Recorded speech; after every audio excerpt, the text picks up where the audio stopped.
the head of the hermits community, I was the cook. And so the cook has to not just cook the meals, but I would also provide all the groceries. And we would shop at the food bank. If you know anything about a food bank, it's not a supermarket by any stretch. It's like whatever they have, that's what you get to take. Today there could be a ton of rice or beans or whatever. So you just, whatever they have is what you take. That's kind of how we lived. So Tuesday was my shopping day. I'd get all the lists from all these homes. I'd go and I'd get these big master lists and go shopping.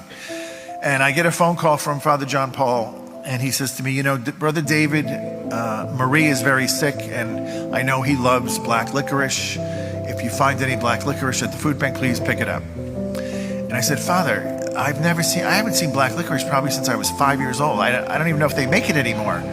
But if I see it, I'll pick it up. So I go Tuesday, boom, and there's these bags of old-fashioned black licorice. What? What are you doing? What is happening here? So I grab a bunch of these bags, I take them back, I send them over to Father John Paul. He gives them to Brother David Marie, David Francis Mary, and he's overjoyed. He's actually crying, but not because he got his black licorice, because he knew God put the black licorice there just to let him know how much he loved him. So the brothers start talking about this. And before the next Tuesday, I get a phone call from another brother, David Marie. He says, you know, Brother Joshua, he's Polish. I haven't had a pierogi in 5 years since I joined this community. If you see pierogies at the food bank, I would like some pierogies. And I said, okay, but again, I don't think I'm going to find pierogies. I have not seen pierogies at the food bank.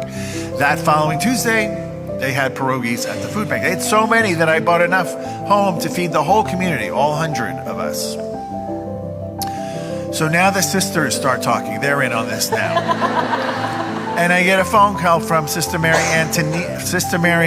Christina, who's the superior of a house of nuns. And she says, you know, Sister Mary Antonina's feast day is coming up, Feast of St. Anthony.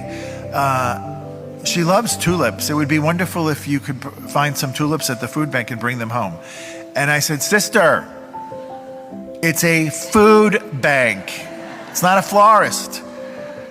But if I see tulips, I'll pick them up. That week, they had tulips in pots at the food bank. Like insanity. They've never had them before. They've never had them since. It was just a fluke, right? So I pick up the tulips. I bring them back. I give them to Sister Mary Antonina. She gives them, or Christina gives them to Antonina.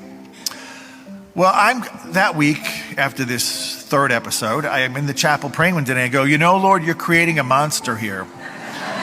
Because these people are going to think whatever they want, they're going to get. And, you know, that's not how this works, right? I know that. But as long as I'm talking to you, I haven't had creme brulee since I left New York City. And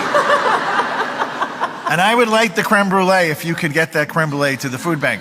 That fourth Tuesday, they had pots of creme brulee in the freezer.